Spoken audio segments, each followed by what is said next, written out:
Hello students, जैसा कि आप जानते हैं हमारी इससे पहले लगभग 2 लेक्चर्स 11th क्लास फिजिक्स पे हो चुके हैं। तो उसी से आगे हम लेकर के आए हैं system of units second part 11th class से, जिसके अंदर आज हम डिस्कस करेंगे need of measurement, measuring process, fundamental and derived unit, concept of mass, length and time और सिस्टम ऑफ यूनिट्स के बारे में। अगर आप मेरे चैनल पर नए हैं तो मेरे चैनल को सब्सक्राइब कर लीजिएगा, बेल आइकन को दबा लीजिएगा, जिससे कि आपको मेरे द्वारा बनाई गई वीडियो की जानकारी मिलती रहे। चलिए वीडियो को शुरू करते हैं। तो फर्स्ट मेजरमेंट के बारे में अगर हम करें तो हमारे जो एक साइंटिस्ट हुए लॉर्ड कैल्विन ने क्या कहा कि अगर हम किसी भी चीज़ को माप कर उसकी नंबरिंग में नहीं लिख रहे हैं तो हमारी जो मापन है वो क्या है, एक अनसेटिस्फैक्ट्री है। तो अनसेटिस्फैक्ट्री बता दिया गया। इसी कारण हमें क्या पड़ी, नीड पड़ी जो है मापने की। अब मापने की नीड जो है पड़ी हमें, बट क्या है कि अब मापन कैसे हो, तो उसको क्या कहा जाए जिस चीज़ को मापा जा रहा है, तो उसको हम बोलते हैं दोस्तों क्वांटिटी।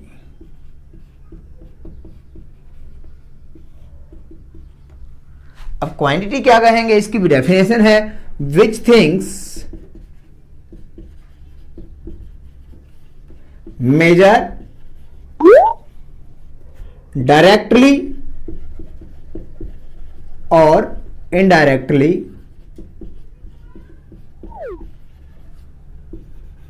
Are called quantity. जो भी कोई चीज हम डायरेक्टली और इनडायरेक्टली माप सकते हैं उसको हम बोलते हैं क्वांटिटी। अब ये क्वांटिटी भी हमारे पास में 2 टाइप की होती हैं। 2 टाइप की क्वांटिटी कौन कौन सी? फर्स्ट हमारी क्वांटिटी है fundamental quantity.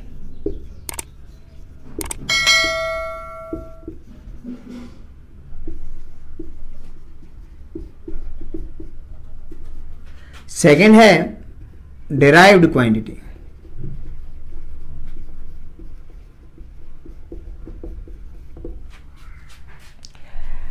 Fundamental quantity and derived quantity. Fundamental quantity क्या है? विच quantity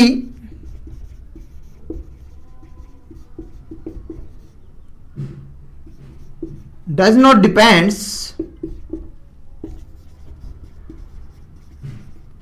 on another quantity.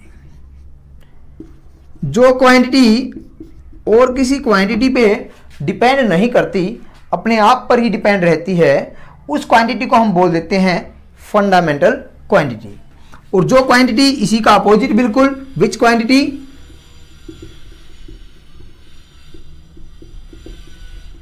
Depends on fundamental quantities,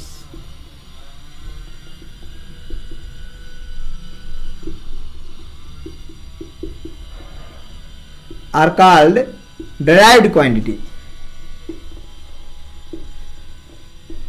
तो उसको हम बोलते हैं डिराइव्ड क्वांटिटी। जो फंडामेंटल क्वांटिटी पे डिपेंड होंगी उनको हम डिराइव्ड क्वांटिटी बोलेंगे।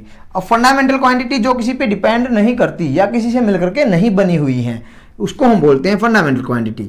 जैसे कि अगर हम एग्जांपल लें फंडामेंटल क्वांटिटी का, तो हम सिंपली ले सकते हैं जो है मास, लेंथ, टाइम। हमारे पास में ये 7 क्वांटिटी हैं जो कि हम आगे कंप्लीटली डेफिनेशन देते टाइम पे डिफाइन करेंगे, उनके बारे में बताएंगे। मास, लेंथ और टाइम ऐसे ही है अपने पास में। टेम्परेचर 7 में, ल्यूमिनस इंटेंसिटी,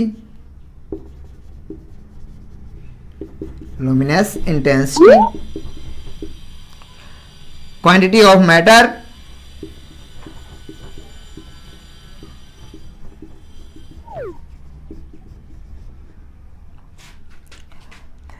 अपने पास में 1, ये हो गई हमारे पास में 6 क्वांटिटी ऑफ मैटर, और एक अपने पास में होता है इलेक्ट्रिक करंट। ये 7 क्वांटिटी हैं जो किसी से मिलकर के नहीं बनी, जो किसी पे डिपेंड नहीं होती, तो उनको हम बोलते हैं फंडामेंटल क्वांटिटी। जिस तरीके से अगर मान लिया हम कहें कि यहाँ पे कोई भी क्वांटिटी मान लिया फोर्स ले हम, तो फोर्स क्या है, F is equal to m a. तो ये क्या है, m क्या है, मास। देखो फंडामेंटल क्वांटिटी हो गई ना मास, तो फंडामेंटल क्वांटिटी पे डिपेंड है, उससे मिलकर के बना है, तो वो डिराइव्ड क्वांटिटी कहलाएंगी, उनको हम बोल देंगे डिराइव्ड क्वांटिटी। ये अपने इस तरीके से हम इसके एग्जांपल ले सकते हैं, और जो भी इनसे बाकी रह गई वो क्वांटिटी सब डिराइव्ड क्वांटिटी के अंदर आती हैं। नेक्स्ट पे चलते हैं कि अगर मान लिया इसी के अंदर से हम यूनिट लें कि फंडामेंटल यूनिट और डिराइव्ड यूनिट भी अपनी दो टाइप की हो जाएंगी, क्वांटिटी पे ही डिपेंड करेंगी। अब है क्या कि मेजरिंग प्रोसेस एक्चुअली में क्या है कि एक कंपैरिजन है एक दूसरे का आपस में। क्या है, कंपैरिजन। मीन्स क्या है कि अगर मान लिया मैं एक स्केल लेता हूं और इस बोर्ड को मेजर कर रहा हूं, तो क्या कर रहा हूं, उस स्केल के साथ में रियल में तो इस बोर्ड को कंपेयर कर रहा हूं।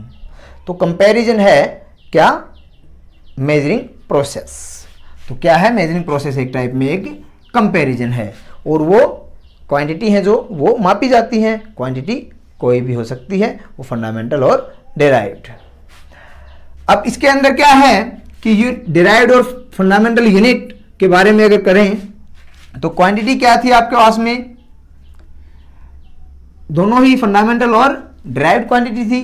तो उसको अगर हम कंपेयर कर रहे हैं तो किस तरीके से हम जो है उसको करेंगे, तो क्वांटिटी को अगर हम रिप्रेजेंट करें तो वो होती है q is equal to n u, where q से हम क्वांटिटी मेजरमेंट लिख रहे हैं, और एन क्या है यहाँ पे नंबर है सिंपली, और यू क्या है हमारे पास में यूनिट है। अब देखिएगा फॉर एग्जांपल इसी के तरीके से अगर हम लेकर के चलें, जैसे मैं लिखता हूं कि sugar 2 kilogram, where sugar is the quantity but 2 kilogram, 2 is the number and kilogram is the unit. तो हम यूनिट के बारे में कहें तो यूनिट क्या है कि जिसमें किसी भी क्वांटिटी को मेजर किया जा सके, वो थिंग्स है यूनिट। इन विच थिंग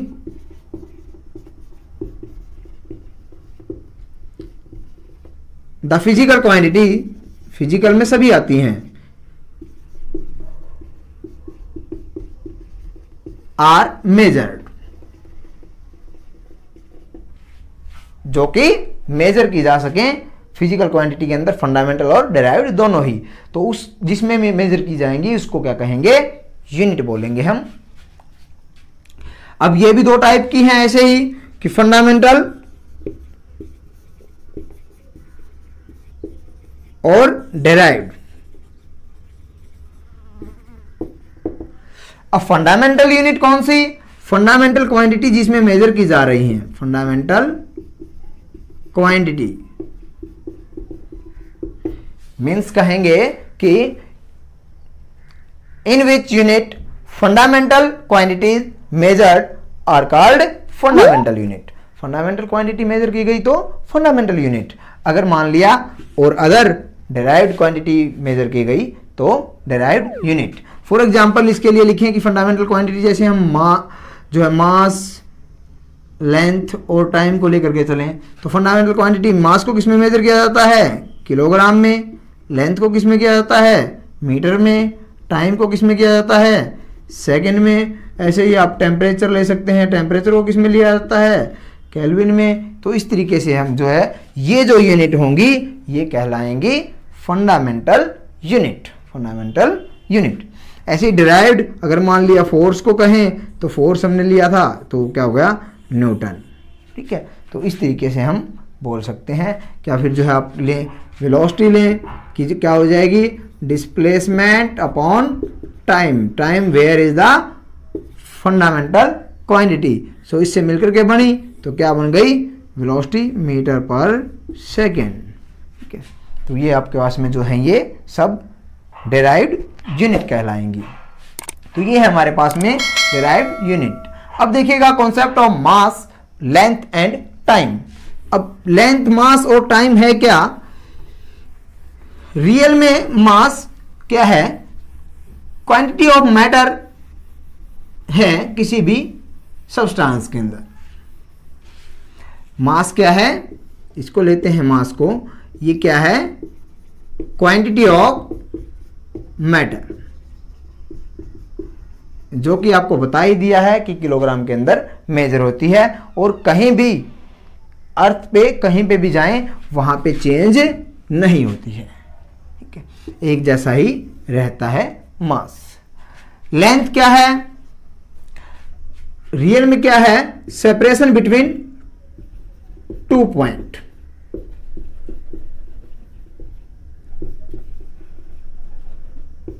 और 2 पॉइंट कौन से होंगे? स्टार्टिंग और एंडिंग। मीन्स अगर मैं लूं यहां से यहां तक, ये ए से बी तक, कितनी जो है सेपरेशन है इनके बीच में, कितनी जो है दूरी पे है ये एक दूसरे से। तो अगर मान लिया, हम मान करके चलें कि ये आपस में 10 मीटर डिस्टेंस पे हैं, तो ये क्या है? 10 मीटर, ये एक लेंथ ही तो है। तो हम कह सकते हैं कि सेपरेशन बिटवीन 2 पॉइंट और स्टार्टिंग और ending point is called length. इसको हमने बताया है कि आपको किस में मापते हैं? मीटर इसकी यूनिट होती है। टाइम क्या है? अकॉर्डिंग टू आइंस्टीन, जो भी घड़ी हमें बता रही है, ठीक है, क्या कहते हैं Einstein? What is clock read? जो भी घड़ी पढ़ रही है, जो भी घड़ी बता रही है, वो ही क्या है? टाइम है। टाइम को हम सेकंड में मेजर करते हैं। नेक्स्ट आता है अपने पास में सिस्टम ऑफ यूनिट। अब देखिएगा, सिस्टम ऑफ यूनिट 3 टाइप के हम जो है डिस्कस करेंगे मेनली मैकेनिक्स के अंदर। फर्स्ट सीजीएस, एफपीएस और एमकेएस सिस्टम। मेन हमें 3 चीजें ध्यान रखनी है, मास, लेंथ और टाइम। अब देखिएगा, सीजीएस, एफपीएस और एमकेएस। सीजीएस सिस्टम वो सिस्टम है जिसमें मास को ग्राम में मेजर किया जाता है। देखो, इसके अकॉर्डिंग ही लिख लें अगर हम, तो यहां पे पहले हम ये लिख लेते हैं कि लेंथ, मास और टाइम, ऐसे लिख लें तो आपको इजी रहेगा समझने के लिए। देखिए, सेंटीमीटर, सी से सेंटीमीटर मीन्स लेंथ है, लेंथ को सेंटीमीटर में, और ग्राम, जी से ग्राम, जी से ग्राम, जी स्मॉल जी से लिख लेते हैं इसको, मीन्स मास ग्राम में, और एस से सेकेंड। तो ये बनता है CGS, कि लेंथ, मास और टाइम को सेंटीमीटर, ग्राम, सेकंड में मेजर करे, उस सिस्टम ऑफ यूनिट को बोलेंगे CGS system of unit. Next है F से फुट, P से पॉन्ड और S से सेकंड। मीन्स जो सिस्टम लेंथ को फुट में मेजर करे, मास को पौंड में और टाइम को सेकंड में मेजर कर रहा है, वो सिस्टम क्या है? FPS system of unit. Next है एमकेएस। एम मीन्स मीटर, के मीन्स किलोग्राम और एस मीन्स सेकेंड। जो सिस्टम लेंथ को मीटर में, मास को किलोग्राम में और टाइम को सेकंड में मेजर करता है, उस सिस्टम को बोलेंगे सिस्टम ऑफ यूनिट एमकेएस। तो ये था दोस्तों आज के बारे में ये टॉपिक सब। इनसे आगे क्या हुआ कि एक कंबाइन यूनिट बना दी गई। ये पहले क्या था, अलग अलग देशों के अंदर अलग अलग तरीके से ये मेजरमेंट होती थी। तो फिर एक क्या किया कि सब के बीच में जो ट्रांसपोर्ट हो रहा है, आपस में लेन देन हो रहा है, उसके मेजर करने के लिए, उसके पैमाने इक्वल रखने के लिए, एक मेजरमेंट के लिए सिस्टम ऑफ यूनिट बना दी गई। सिंपली SI यूनिट बोलते हैं जिसको हम, ठीक है। उसके बारे में हम नेक्स्ट वीडियो में डिस्कस करेंगे कंप्लीटली, जो कि हमें इम्पोर्टेंट टॉपिक है उसकी नेक्स्ट वीडियो के अंदर हम बातें करेंगे एसआई सिस्टम ऑफ यूनिट के बारे में। तो ये सिस्टम ऑफ यूनिट अलग अलग थी, उसको एक में ही कन्वर्ट करने के लिए, उसको एक तरीके से यूज करने के लिए ओवरऑल वर्ल्ड, तो ये बनाया गया एसआई सिस्टम ऑफ यूनिट। अगर इसके अंदर से कोई डाउट रहता है तो आप कमेंट बॉक्स के अंदर पूछ सकते हैं। Thank you.